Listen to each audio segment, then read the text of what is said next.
Ang kapangyarihan mga bossing ng ang kapangyarihan ng eleksyon ay nasa LGU, nasa grassroots kung baga o nasa laylayan.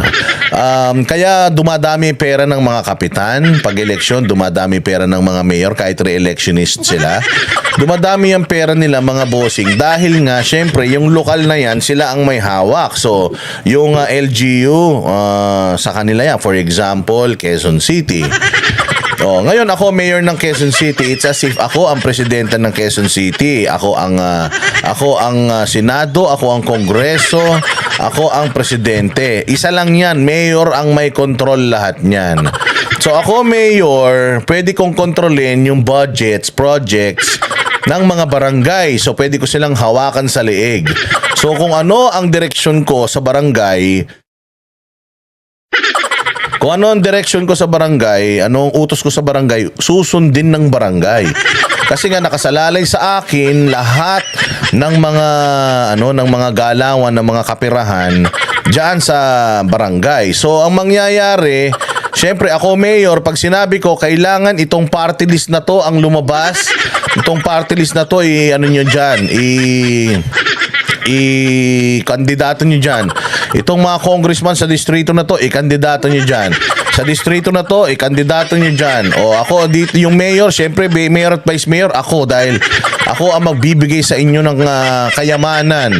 O kaya ganun, kaya kinokontrol ng national government, gusto nila as much as possible at ng may mga pangarap na nakapalibot dyan kay Bongbong Marcos, na makontrol ang mga local government units, yung mga mayors, yung mga governors, gusto nila na makontrol yan mga bossing. O para kung sino man yung mga kandidato nila, pwede na nilang isabihin sa mga mayor at gawing hostage.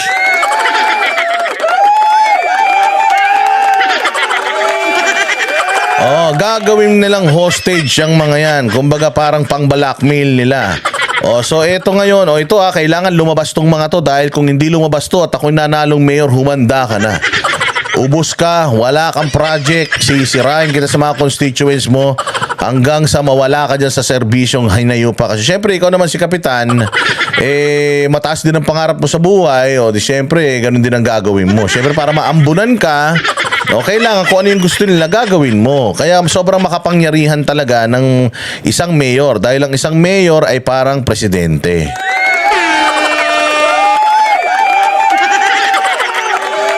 So dahil alam nila mga boss, alam po nila na 2025 is coming. Alam na po nila yan. At saka medyo talagang sila ay praning na matapos itong June. Oo, napapraning sila na matapos itong June dahil nga may lumalabas na balita na yan daw mga video na yan lalabas ng July, na pagdating ng July aagawin na yung kapangyarihan sa kanila para 10 taon daw na para 8 yan 6 plus 2 so parang lumalaw hindi 6 plus 4 so parang lalabas 10 taon daw na mauupo si Inday Sara. May mga ganun kasi silang pinapalabas. Kaya etong gobyerno praning. Itong gobyerno, putya yan, naglulunsad na ng mga bagay-bagay laban sa mga Duterte dahil sobrang threat ang mga Duterte sa kanila.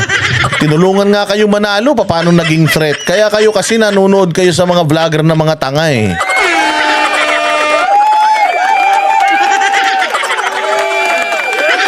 Kaya ngayon, yung mga mayors, yung mga mayors na hindi nila kontrolado, ayan na, pinagtatatanggal nila, ginagawa nila ng mga kaso at syempre, alam nyo naman, hawak nila lahat yan, maniwala kayo at sa hindi. Hawak nila lahat yan, yung lahat ng mga branches na yan. Sabi ko nga sa inyo, mas malala pa eh. Noong panahon ni Marcos Sr., sa totoo lang, inano niya yun, giniba niya yung dalawa pang sa ang tawag dyan, yung co-equal body ng gobyerno, tinanggal niya yon para siya lang. Pero dahil merong insurhensya noon, ngayon hindi.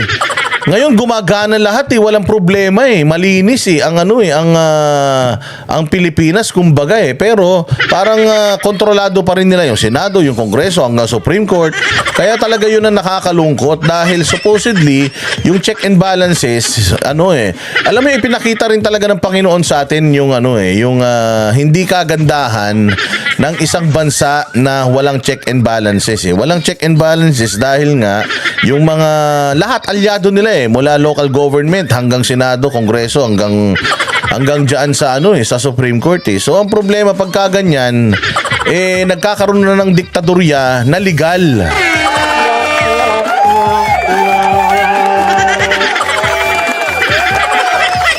So hindi nila kayang talunin ng mga Duterte sa popularity, hindi nila kayang talunin ng mga Duterte sa demokrasya dahil maraming resibo ang mga Duterte. Napakaganda ng Davao.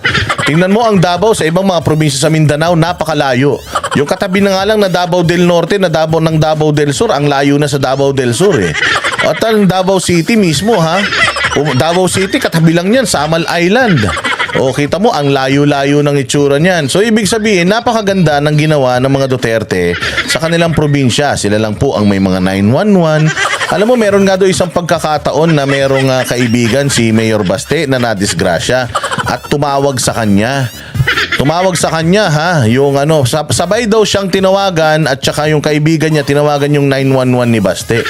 Alam mo ba na nauna si Mayor Baste doon sa lugar kung saan yung kanyang kaibigan ay nadisgrasya. Tapos mga ilang minuto, dumating yung 911, inurasan daw ni Basti Duterte at nagalit daw si Basti Duterte doon sa 911. Sabi, ano ba kayo? Nauna pa akong dumating sa inyo. Anong ginagawa nyo? Bakit na late kayo? So sobrang stricto ng Davao pagdating sa serbisyo. Talagang kailangan kung ano yung ipinangako sa tao, yun yung nakukuha ng tao.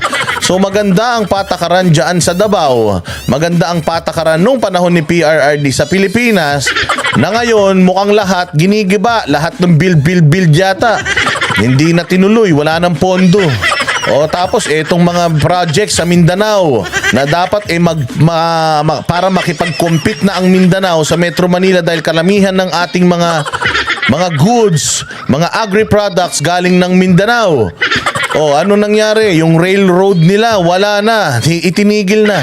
Karamihan ng mga projects sa Mindanao ihininto dahil daw sa Chinese daw yung mga kumpanya. Alam mo, buti na nga lang tuloy pa din yung tuloy pa din yung project ng Samal Davao na tulay kahit na Chinese company yun dahil pinakiusap lang daw ni pinakiusap lang daw ni Inday Sara yan.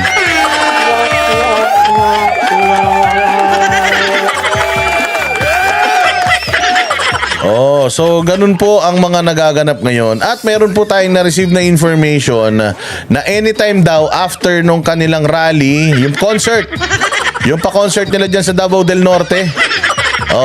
Matapos daw po yung concert nila sa Davao del Norte ay anytime isi-serve na daw po nila yung suspension order sa mayor at vice mayor ng Davao City. Kaya nga nagtataka tayo, bakit mo isususpend yung wala namang kaso? Bakit? Alam natin na under investigation itong war on drugs ng Baste administration dyan sa Davao. Pipito lang yung namatay Kasi alam natin na ang may investigasyon ay yung mga pulis. Sa mga pulis na kaya nga nila na sinuspend yung 35 na pulis dyan sa Davao dahil iniimbestigahan nila Ang alam natin na mayroong investigasyon yung mga pulis. Hindi naman saklaw ng pulis yung mayor. So papaano pati ang mayor at vice mayor magiging subject for suspension.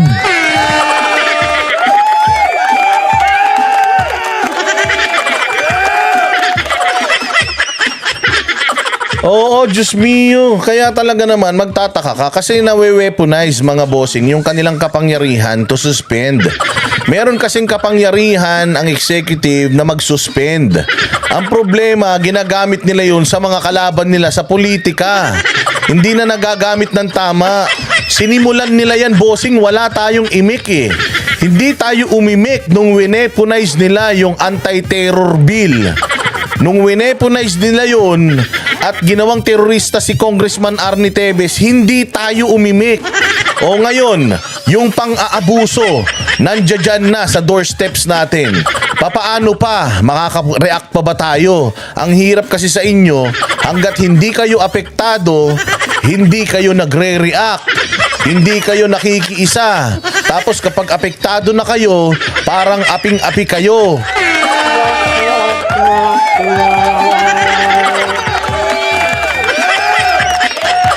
Oo, kaya dapat talaga mga bossing, dapat kapag ka may issue ang bayan natin, merong pang-aabuso, kaya hindi kayo apektado, kayo, dapat nagsasalita kayo. Hindi pwedeng, hindi naman apektado yung mayor namin. Hindi naman namin congressman yan. Ay, hindi naman namin mayor yan. Bayaan mo siya. Huwag ganon. Kailangan mga halal ng taong bayan yan. Kapag inabuso yan, kapag ginamit ang kapangyarihan para abusuhin, dapat umiimik tayo, dapat nagagalit tayo. Kahit naman hindi tayo apektado, dapat lagi tayong maging mapagmatsyag.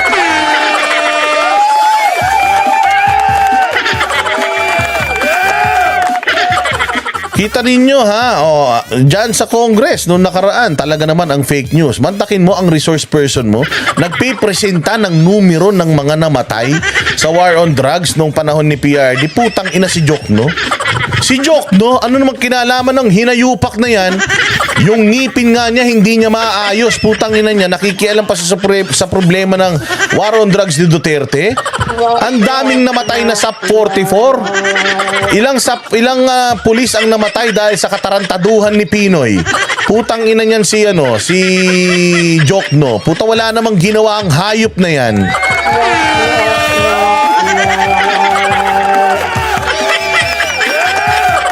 Tapos ngayon, pati mga binangungot, mga namatay sa sagasa. Putsaya, isinama dyan sa numero na yan, mantakin mo.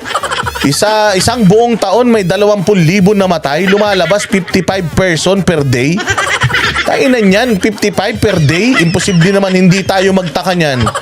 So, pinalolobo nila yung mga figures dyan sa moro-morong inquiry na yan, dyan sa Kongreso na ang tagal-tagal na ng war on drugs na yan. Ngayon lang iniimbestigahan. Putangin na, 6 na taon na nakalipas. Tapos ngayon, putya yan, binoblow up na naman nila yung mga numbers. Pinatunayan na nga ng PNP before na 3,000 lang ang namatay sa operasyon, hindi 20,000 per year.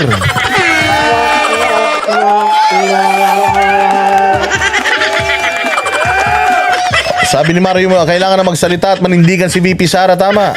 Kailangan na din. Tama, kahit naghihingalo na ang taong buong Pilipinas.